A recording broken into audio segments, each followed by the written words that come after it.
Do you really need a car accident lawyer for every car accident? The answer, simple answer, is going to shock you.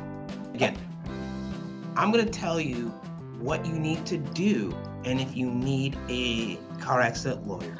My name is Garrick McFadden. I'm a Phoenix car accident lawyer with the law firm GAMESQ, located in the Maryville neighborhood of Phoenix. You don't need a car accident lawyer. I'm going to give you 4 tips of what to do if you want to take on your case by yourself without a lawyer. The first thing is it has to be the right type of case. If it is a rear-end case, a rear-end accident case, you don't need a lawyer, right? It's clear liability. They accept liability. They accept that they're responsible for the accident.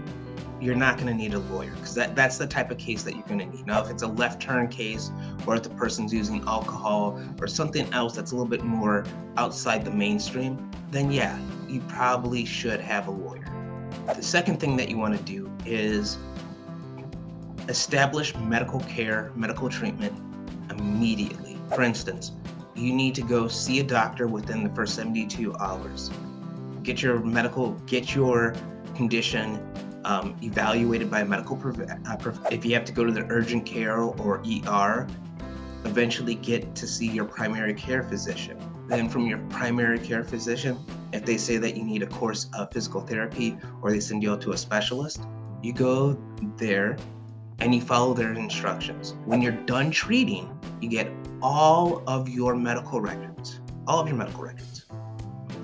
and your bills, and you submit them to your insurance, you submit them to the insurance company.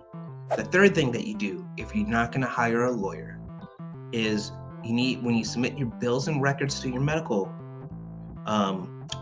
you submit your bills and records of your medical treatment to the insurance company. You want to write a letter, and in that letter, you want to detail how this accident affected your life.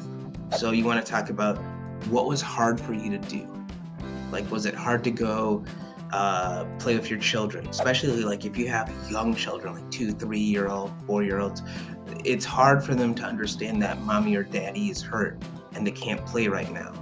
If you had debilitating headaches, migraines, and you were a student, talk about it. Talk about all the different ways that this accident impacted your life and write it out. Also, go through your medical records and state down what is the major findings in your medical records so that the insurance company knows that, yeah, I had a lot of pain.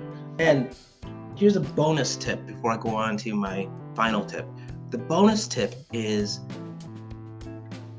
never, ever tell any medical provider that you have 10 out of 10 pain, 9 out of 10 pain, 8 out of 10 pain. Because if you have that level of pain, you should be in the hospital. You're almost dead. That's too much pain, right? Daily life, you might only get up to a 2 out of 10 pain. So keep the pain realistic. Like I wake up, I feel like I can't move, right? That's a 2 out of 10 pain. If I break an arm, that's like 4 to 5, 6, 8, 10 out of pain. But think of 9 or 10 out of pain, you should be almost sedated in the hospital. 8, 7, that you really should be there. So get your pain, calibrate your pain appropriately. And then finally, the last tip is do not accept their first offer, right? They send you an offer, ask them for more. My name is Garrick McFadden, and if you decide you don't want to do your car accident by yourself, call me up. At my law firm, our motto is your injuries, our fight, your win.